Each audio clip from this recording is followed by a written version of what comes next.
Dr. Edward Adie is a lecturer at the University of Calabar and also a public affairs analyst. He bears his mind on the mop-up of arms and ammunition.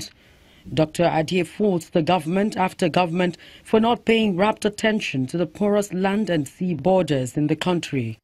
Government everywhere, anywhere in the world, has the fundamental responsibility to protect lives and property, all right? To defend the territorial integrity of the sovereign state, to make people go about their businesses peacefully without any fear. But when government has lost its calling in that direction, in that light, when government has turned their eyes the other way in this regard, you have no option, all right, than to create an environment for people to begin to smuggle in arms and ammunition.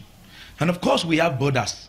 Virtually every part of this country has borders. To the southwest is a border. To Calabar here, of course, you have Gabon, Equatorial Guinea, just close to us. To the north, you have Niger Republic, Chad, and so on, Sudan, and so on, that way. But you see, the Nigerian security outfit, in terms of border check, in terms of customs and immigration, has only been active in the southern part of Nigeria. They do well in Lagos, they do well in Calabar, they do well in Port Harcourt. They don't do well in the north.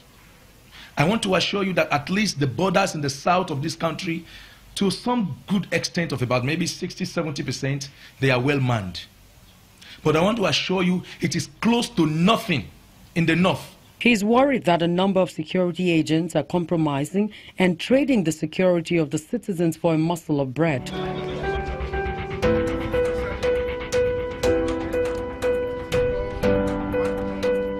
Dr. Adie insists that this has resulted to self-defense, which is backed by the nation's constitution, thereby the possession of arms, even though some have turned it into illegal use. However, a security expert, Jude Ngaji, says otherwise. The way the country is now, the best way is exactly what they are doing in mopping up these arms. One of those, I'm always against individuals having the arms or ammunition and all that. Because one thing I always say is if you're not in any of the security agencies, either the police, the army, or you don't have any reason to keep arms. But one of my expectation is that while they are mopping these arms, they should also get into the bush to look for the headsmen.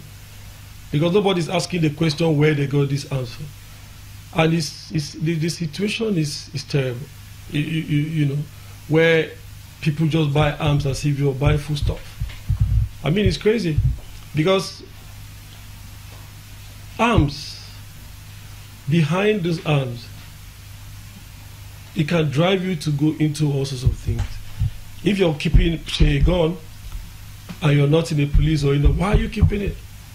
And now people are going under the umbrella of getting arms for hunting and then they use it for something else. So it is important that they have started it and they are doing well. I expect that they should continue that. There shouldn't be a timeline to mopping these arms, to tell you the truth. I will wish that the borders are not that porous, but I'm not going to be the one to tell them what to do. So that's really not my place on how they are carrying out their functions. But it's important that, especially heading towards this election, is very scary, very, very scary. And I expect I'll only, encourage and thank the Nigerian police for what they are doing, and also encourage them, to continue in that process. Like I said, there shouldn't be any timeline in mopping arms at all. It should be a process, a continuous process. You'll be amazed that secondary school kids even have arms, they carry arms around. And if you're not, why are you keeping it for? It will either encourage you to go into robbery or encourage all these communal issues we're having. So I think the exercise is a wonderful one. But like I said, the exercise itself should continue beyond a time limit. Yeah. It's not just about bringing arms from somewhere. So the target should not only be by the carriers, but the people actually in the forest or wherever they are making these arms for them. The mop-up of arms in a country like ours loaded with insecurity, left, right, and center, is dangerous. Surely there will be difference, but the difference is negative. It is going to lead to the annihilation of some people, all right? It's going to lead to some kind of ethnic cleansing. The difference that will be there is that in a country where you do not have security, like the one we are in, and you are asking people to surrender their arms and ammunition, you are simply telling the people to make themselves available for death. As a matter of fact, Nigeria is a loose country, a country with no security, no protection of lives and property. Some time ago, when we didn't have insurgency, nothing like Boko Haram, nothing like kidnapping and all that, we still had several issues like armed robbery, all right, assassination and all that. But Nigerians have all this while been protecting themselves, because if you come to my house and I shoot a gun, all right, you run away. And if you come to my house, you meet a big dog, you go away. So we have been protecting ourselves. I want to assure you that Nigerian police and the Nigerian army and the Nigerian military altogether have not been protecting any lives and properties in this country. The country is so loose. We have lost faith in our security. We have lost faith in our government, and you are asking people not to protect themselves? Honestly, it's a shame.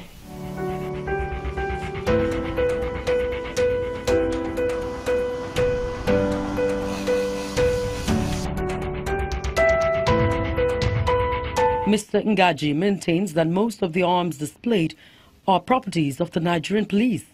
He challenges traditional institutions to sensitize its citizens on the penalties that await persons caught with arms without authorization. But I think what is very critical in this case is it's information, intelligence report. It is very important. In fact, security, so once you can get it right, in terms of the intelligence reports once you can get it right, the execution itself is just what they can do in just getting it right and precision.